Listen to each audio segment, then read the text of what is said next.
There you go.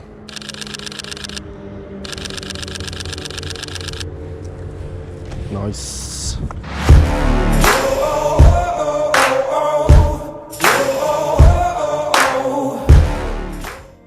What's going on, guys? Gary Yaman here, back at again with a new video. Hope everybody's feeling safe and healthy. Let's begin with this video right away. This is the Sigma 45mm f2.8 DGDN lens for your Sony mirrorless camera.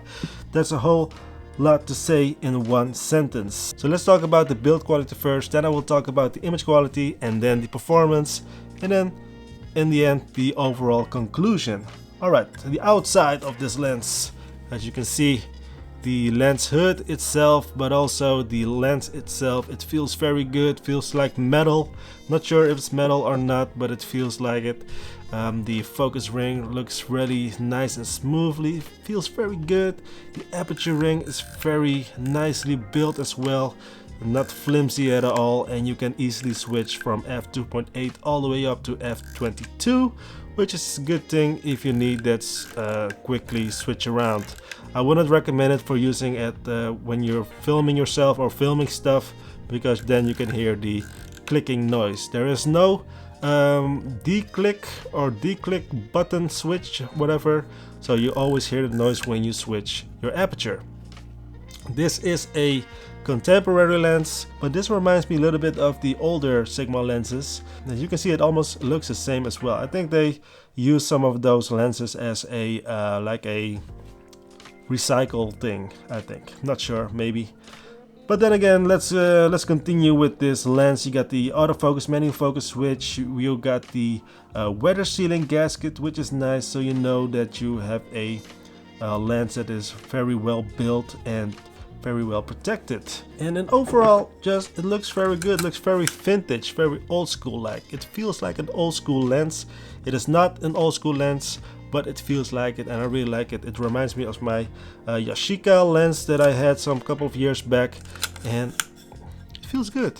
Feeling really good and very compact, even on your crop sensor camera such as the Sony a6000 series lines. Alright, that's about it for the build quality. It's very nice, very cool.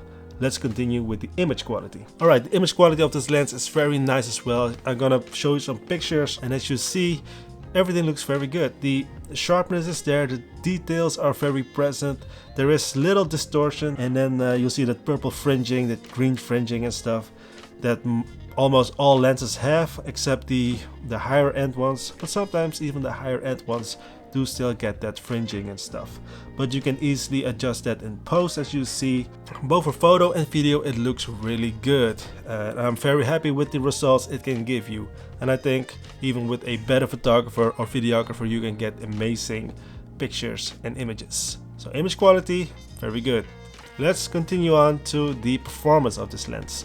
I have a lot of experience with Sigma lenses, and then overall, combined with your Sony camera, it performs really well. This is no exception. It works really well. The autofocus motor is silent, it is fast, even in lower light conditions. Low light performance, focus on my hand, focus on that tripod, focus on my hand, and it works perfectly fine. As you can see, Sigma 45 f2.8. A great piece of hardware. Alright, man. Yeah, that's my voice. It works really well, so no issues in there, no complaints in there. I really like it, how it performs in all kind of conditions so far in my own experience.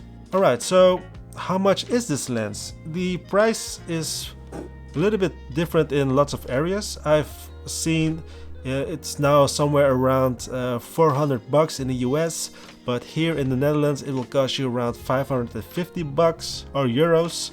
So there's a huge price gap in between. Is it worth it?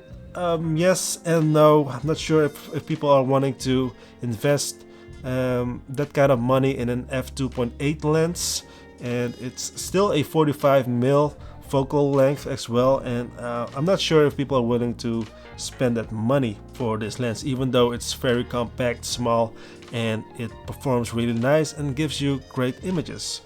This is a hard sell for Sigma, I believe, because for a couple of $100 more you can get into the art lens lineup. Then you got the f1.4 lenses, such as the 35 f1.4, which I really love, and the 50mm f1.4. So those lenses are much bigger, but they perform really good as well.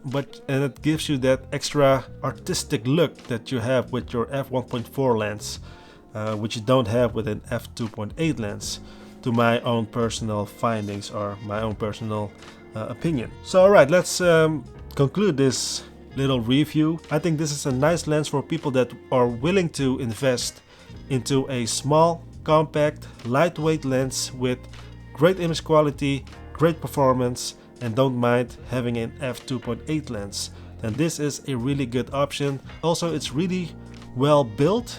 The build quality is very nice. As I mentioned before, the lens hood is also from metal, made from metal, and everything looks very good and very classical. And if you are a street photographer, maybe this will be something worth buying. Will I keep it? I don't know. I don't think so, because I already have a zoom lens, the Tamron 2875 f2.8, and I'm gonna switch this lens to my Tamron. Then you will see that there is no difference at all when I switching around with these two lenses. So they say prime lens is usually sharper than a zoom lens, and I'm gonna switch around right now, and then you will see that's not the case. Alright, and this is now the Sigma 45mm f2.8. What do you think about the image quality? I think it looks very similar to my Tamron 2875 f2.8. Alright guys, that's all. Thank you again for watching. Subscribe if not already, like the video, comment down below, wash your hands, and I'll be seeing you in the next one.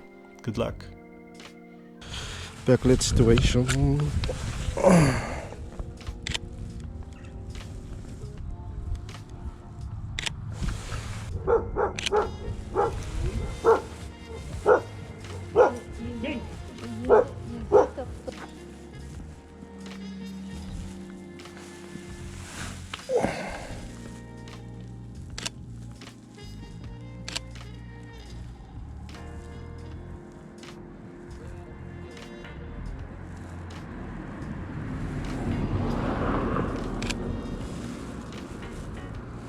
Kitty cat?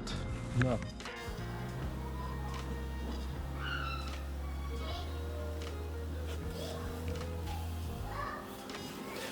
It's hot, man. Oh my goodness. Marshmallow. What? Autofocus test.